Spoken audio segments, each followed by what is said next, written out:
another one. And on today, we're doing level 60 hard. I'm sitting at the terminal. Taylor's almost ready to go. We just gotta wait. It ain't nothing but a time thing. We got to wait. So I'm waiting.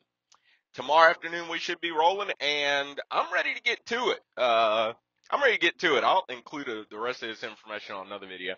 Nevertheless, here we have a customer, right? In my imagination, this is a customer. And the second set of trucks in front of me that are kind of at a little diagonal, and whatever, however you may call it, those are the dock trucks. And then these trucks to my left, where I'm about to park, are the staging trucks. Just my imagination. And then the trucks to the right are the two guys that are checking in, and they don't realize it's going to be a 4.5-hour wait before they can hit a dock. So I've already checked in, and I know it's going to be a 4.5-hour wait before we can hit a dock. So I'm taking the last spot in staging, and I'm praising God the entire way that I have a spot. Because I don't know what the other two guys are going to do. All right, look.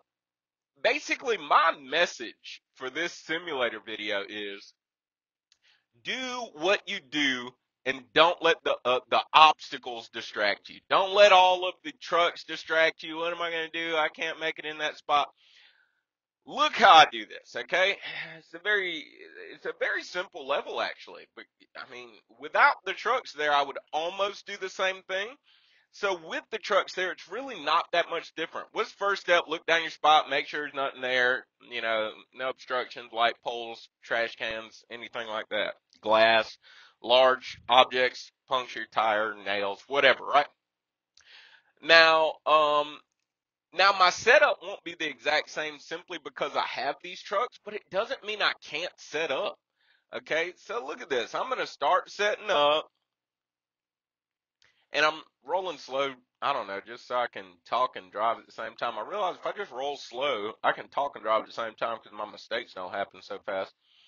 And then I'll start driving in between the trucks while still being cognizant of the space behind me. So while I drive in between the trucks, all I'm going to do is drive in between the trucks in a manner where I can back that trailer in that spot, right? So while I'm creating a very, very slight jackknife, which I'll show you in a second, right there.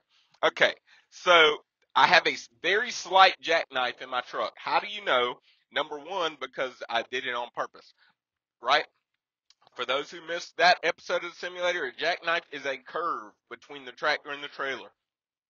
It is when the tractor and the trailer is curved even at the slightest. Number two way I know that I have a jackknife in my trailer is because I'll look in my mirrors and see that my trailer is not straight. It is slightly to the left, just like I need it to be. Number three I know because I'm on this simulator and it has these colorful lines. I see my green is not lined up with my trailer and my red is not lined up with the green. Number four way I know is I could get out and look just like this, and I'll see that indeed it is not in line. Okay? Next thing I'm going to do is I'm going to first keep my steering wheel straight and back up. What I'm doing is I want to see how quick of a turn is this jackknife going to make my trailer turn to the left, right? Jackknife, trailer's pointing to the left. That's the direction it's going to go when I back up. It's not just going to go straight because it's not pointing straight. It's really that simple. So I'm going to start backing up here, and I'm going to see how quick my trailer is turning in relation to that spot. After that, I'm going to start steering the trailer to turn into the spot while just controlling the jackknife, just like we talked about before. I'm just controlling the jackknife. That's it. That's it. Yes, now let's stop here. Great place to get out and look. Yes, I'm extremely close to my neighbor, but close doesn't piss your neighbor off. It's when you touch their tractor. That's what ticks your neighbor off. Okay, well, you edit the PISSES word. I don't know. Well, no, I don't really care. Close isn't what pisses your neighbor off. It's when you hit their tractor is when you piss your neighbor off. Well, I know I'm not going to hit the tractor, but this is a great place to get out and look if you need to. Okay? I got enough room to swing on this side, and my axles have just passed the corner of this truck, which means everything in the front of the axle right here is going to travel away from the truck as it moves. Let's observe that in slow motion. Oh, I got my get out and look on. All right, so now we're going to observe that in slow motion. You see that? You see the gap getting wider and wider? Okay, so as that gap gets wider and wider, then I just control my jackknife.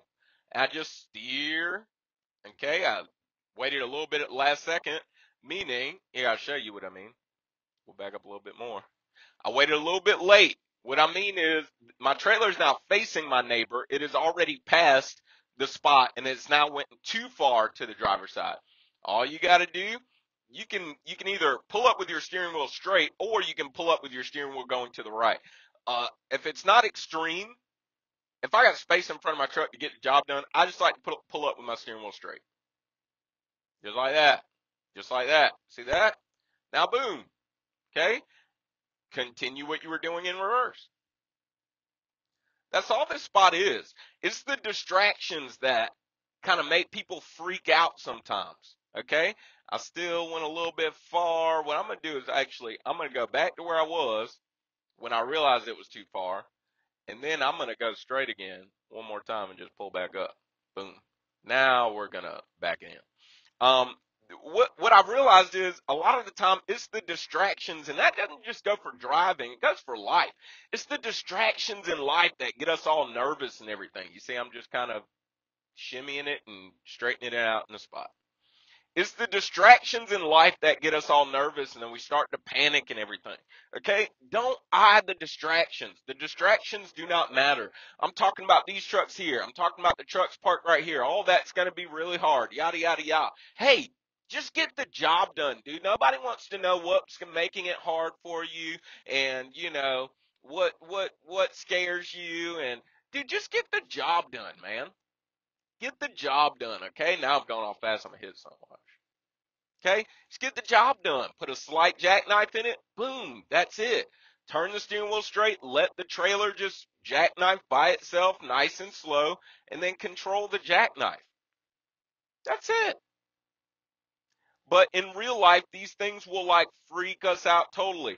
Right here, you're going to want to pay close attention to what's going on. You do not want to hit your neighbor's truck, but you fully acknowledge I have to get close to my neighbor's truck. After you've cleared the axles, you know it's just gonna, travel away from his truck the whole time, then just back it in. It's really not that bad. Now, I'm not saying in real life I would do it just this fast. I would be speeding through the parking lot. No, I would be very careful in real life because I ain't trying to hit nothing. I ain't trying to mess up nothing.